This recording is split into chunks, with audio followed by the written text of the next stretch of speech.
जब भगवान शिव का क्रोध जागा तो पूरी सृष्टि कांप उठी। उन्होंने अपनी पत्नी का जलता हुआ शरीर कंधे पर उठाया और ऐसा तांडव शुरू किया कि तीनों लोक हिलने लगे। ये क्रोध इतना भयंकर था कि इसे रोकने के लिए स्वयं भगवान विष्णु को अपना सुदर्शन चक्र चलाना पड़ा। और जब वो चक्र माता सती के शरीर पर गिरा तो उनके शरीर के 51 टुकड़े पृथ्वी के अलग अलग हिस्सों में जा गिरे। आज उन्हीं 51 स्थानों को शक्तिपीठ कहा जाता है, भारत के सबसे पवित्र और शक्तिशाली मंदिर। क्या आप जानते हैं कि आपके शहर के पास भी कोई शक्तिपीठ हो सकता है?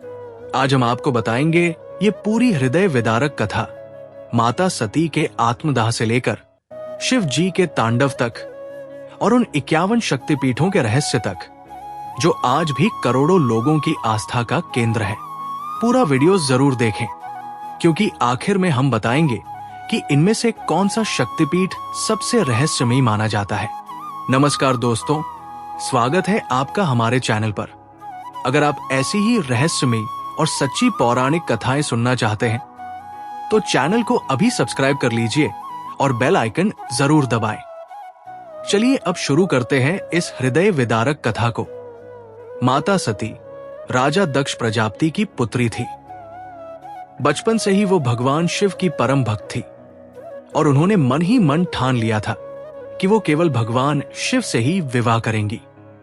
लेकिन राजा दक्ष को ये बात बिल्कुल पसंद नहीं थी। वो भगवान शिव को एक जटाधारी, श्मशान में रहने वाला, भभूत लगाने वाला तपस्वी मानते थे, जो एक राजकुमारी के योग्य वर नहीं था। दक्ष चाहते थे कि उनकी बेटी किसी शक्तिशाली और वैभवशाली राजा से विवाह करे। लेकिन सती का प्रेम और भक्ति इतनी गहरी थी कि उन्होंने कठोर तपस्या करके भगवान शिव को प्रसन्न किया और अंततः दोनों का विवाह हुआ। ये विवाह तो हो गया, लेकिन राजा दक्ष के मन में भगवान शिव के प्रति एक गहरी नाराजगी और अपमान की भावना हमेशा बनी रही। समय बीतता गया और ये नाराजगी धीरे धीरे एक ऐसी घटना का रूप लेने लगी जिसने पूरी सृष्टि को झकझोर कर रख दिया। राजा दक्ष के मन की ये कड़वाहट आगे चलकर एक ऐसे भयंकर अपमान में बदली जिसने माता सती को अपनी जान देने पर मजबूर कर दिया। आगे जानिए वो पूरी घटना। एक बार राजा दक्ष ने एक विशाल यज्ञ का आयोजन किया जिसमें उन्होंने सभी देवी देवताओं, ऋषि मुनियों को आमंत्रित किया, लेकिन जानबूझकर उन्होंने भगवान शिव और माता सती को इस यज्ञ में आमंत्रित नहीं किया। ये उनके मन के पुराने अपमान का बदला था। जब माता सती को यह पता चला कि उनके पिता के घर इतना बड़ा आयोजन हो रहा है और उन्हें बुलाया तक नहीं गया, तो उनका मन बहुत दुखी हुआ। उन्होंने भगवान शिव से वहां जाने की इच्छा जताई। भगवान शिव ने उन्हें समझाने की कोशिश की। सती, बिना निमंत्रण के किसी के घर जाना उचित नहीं होता, विशेषकर जब वो निमंत्रण जानबूझकर न दिया गया हो। मुझे डर है कि वहां तुम्हारा अपमान होगा। लेकिन सती का मन नहीं माना। वो अपने पिता के घर बिना बुलाए पहुंच गई। जैसे ही वो यज्ञ स्थल पर पहुंची, राजा दक्ष ने उनका स्वागत करने के बजाय सबके सामने भगवान शिव को अपमानित करना शुरू कर दिया। उन्होंने कहा, एक भिखारी, श्मशान में रहने वाला, भूत प्रेतों के साथ घूमने वाला तपस्वी मेरा दामाद कैसे बन सकता है? मुझे शर्म आती है कि मेरी बेटी ने ऐसे व्यक्ति से विवाह किया। माता सती ये अपमान सुनकर स्तब्ध रह गई। उनका पूरा शरीर क्रोध और दुख से कांपने लगा। ये सिर्फ उनका अपमान नहीं था, बल्कि उनके पति, उनके आराध्य भगवान शिव का सरेआम अपमान था, और वो भी उनके ही पिता के मुंह से। इस अपमान ने माता सती को इतना आहत किया कि उन्होंने एक ऐसा भयंकर फैसला लिया जिसने पूरी सृष्टि को हिला दिया। आगे जानिए वो हृदय विदारक क्षण। अपने पति के इस भयंकर अपमान को सहन न कर पाते हुए माता सती ने वही यज्ञशाला में सबके सामने अपने योगबल से खुद को अग्नि को समर्पित कर दिया। उन्होंने अपने शरीर को त्याग दिया, ये कहते हुए कि अगली बार वो ऐसे पिता के घर जन्म नहीं लेंगी। यज्ञ स्थल पर हाहाकार मच गया। सभी देवता और ऋषि स्तब्ध रह गए। ये खबर जब कैलाश पर्वत पर भगवान शिव तक पहुंची तो उनका क्रोध असीम हो गया। भगवान शिव, जो हमेशा शांत और ध्यानमग्न रहते थे, इस खबर को सुनकर पहली बार अपने सबसे भयंकर रूप में प्रकट हुए। उन्होंने अपनी जटा से एक बाल तोड़ा और उसे जमीन पर पटक दिया। उस बाल से दो भयंकर योद्धा प्रकट हुए, वीरभद्र और भद्रकाली, जो साक्षात विनाश के प्रतीक थे। भगवान शिव ने उन्हें आदेश दिया कि राजा दक्ष के यज्ञ को पूरी तरह से नष्ट कर दिया जाए। वीरभद्र और भद्रकाली ने यज्ञ स्थल पर भयंकर तबाही मचाई और राजा दक्ष का सिर काट दिया।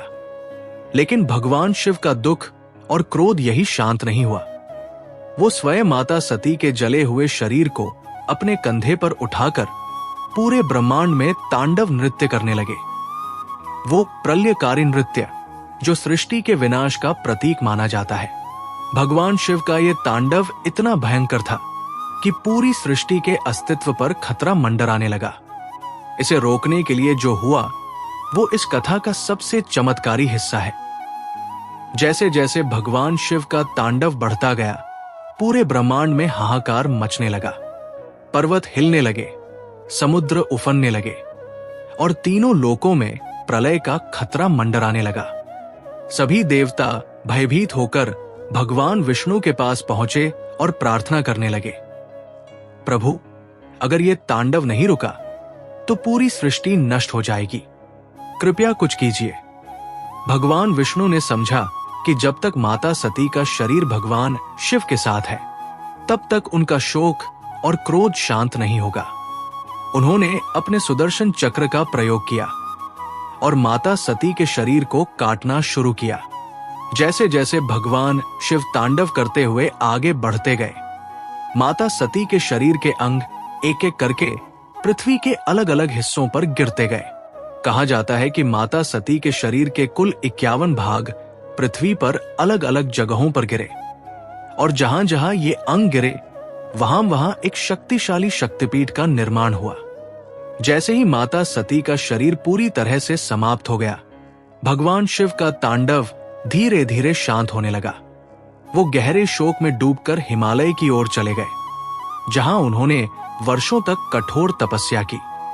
आज इन्हीं 51 स्थानों को शक्तिपीठ कहा जाता है और हर शक्तिपीठ में देवी सती के किसी न किसी अंग या आभूषण की पूजा होती है। इनमें से कुछ सबसे प्रसिद्ध शक्तिपीठ है वैष्णो देवी, जहां सिर का हिस्सा गिरा माना जाता है। कामाख्या मंदिर असम में, जहां सती का योनि भाग गिरा माना जाता है, जो शक्ति और सृजन का प्रतीक है। कालीघाट मंदिर कोलकाता में, जहां पैर की उंगलियां गिरी थी। और ज्वालामुखी मंदिर हिमाचल प्रदेश में, जहां जीभ गिरी मानी जाती है और आज भी वहां प्राकृतिक रूप से अग्नि जलती रहती है, बिना किसी ईंधन के। इन 51 शक्तिपीठों में से एक ऐसा भी है जिसे सबसे रहस्यमयी और चमत्कारी माना जाता है, जहां आज भी वैज्ञानिक हैरान है। जानिए उसके बारे में। असम के गुवाहाटी में स्थित कामाख्या मंदिर को सबसे रहस्यमयी शक्तिपीठ माना जाता है। यहाँ देवी की कोई मूर्ति नहीं है, बल्कि एक प्राकृतिक गुफा के अंदर एक शिला, पत्थर की पूजा होती है, जिसे देवी सती के शक्ति स्थल का प्रतीक माना जाता है। सबसे रहस्यमयी बात यह है कि हर साल जून महीने में कुछ दिनों के लिए मंदिर के पास की एक जलधारा का रंग लाल हो जाता है। परंपरा के अनुसार ये देवी के मासिक धर्म का प्रतीक माना जाता है और इस समय मंदिर के कपाट कुछ दिनों के लिए बंद कर दिए जाते हैं। इस उत्सव को अंबुबाची मेला कहा जाता है और इसमें देश विदेश से लाखों श्रद्धालु और तांत्रिक पहुंचते हैं। वैज्ञानिक इस घटना को भूवैज्ञानिक कारणों से जोड़ते हैं, लेकिन स्थानीय लोग और श्रद्धालु इसे आज भी एक दैवीय चमत्कार मानते हैं। यही रहस्य कामाख्या मंदिर को भारत के सबसे शक्तिशाली और रहस्यमयी तीर्थ स्थलों में से एक बनाता है। इस पूरी कथा से हमें जो सबसे बड़ा जीवन सत्य मिलता है, वो हर इंसान के लिए जानना जरूरी है। आइए इसे समझते हैं। दोस्तों, माता सती और भगवान शिव की ये कथा हमें कई गहरे जीवन सबक सिखाती है। पहली बात, अपने प्रियजनों का अपमान सहन करना कमजोरी नहीं, बल्कि कभी कभी हमें अपनी गरिमा के लिए खड़े होना जरूरी होता है। माता सती ने अपने पति के अपमान को सहन नहीं किया, बल्कि उसके खिलाफ खड़ी हुई। भले ही इसकी कीमत उन्हें अपनी जान देकर चुकानी पड़ी। दूसरी बात, क्रोध, चाहे वो कितना भी न्यायसंगत क्यों न हो, अगर नियंत्रण से बाहर हो जाए तो विनाश का कारण बन सकता है। भगवान शिव का क्रोध जायज था, लेकिन उनका तांडव पूरी सृष्टि के लिए खतरा बन गया। यही कारण है कि हमें अपने क्रोध पर नियंत्रण रखना सीखना चाहिए। तीसरी बात, परिवार में अहंकार और पूर्वाग्रह कितने विनाशकारी हो सकते हैं। राजा दक्ष का अहंकार और भगवान शिव के प्रति उनका पूर्वाग्रह अंततः उनकी ही बेटी की जान लेकर उनके अपने विनाश का कारण बना। चौथी बात, सच्ची भक्ति और प्रेम कभी नष्ट नहीं होते, वो बार बार नए रूप में लौटते हैं। माता सती ने आगे चलकर माता पार्वती के रूप में जन्म लिया और फिर से भगवान शिव से विवाह किया। ये दिखाता है कि सच्चा प्रेम कभी समाप्त नहीं होता। दोस्तों, उम्मीद है कि माता सती और भगवान शिव की ये हृदय विदारक और रहस्यमयी कथा आपके दिल को छू गई होगी। ये कथा शिव पुराण और देवी भागवत पुराण पर आधारित है और सदियों से भारतीय आस्था का एक अभिन्न हिस्सा रही है। अगर आपको ये वीडियो पसंद आया हो तो इसे लाइक जरूर करें, अपने परिवार और दोस्तों के साथ शेयर करें, और अगर आप अभी तक हमारे चैनल से नहीं जुड़े हैं तो सब्सक्राइब कर लीजिए और बेल आइकन जरूर दबाएं। कमेंट सेक्शन में जरूर बताइए, क्या आपके शहर या राज्य के पास भी कोई शक्तिपीठ है? आपने कौन सा शक्तिपीठ देखा है और अगली कथा किस विषय पर सुनना चाहेंगे वो भी लिखें। जय माता दी, हर हर महादेव।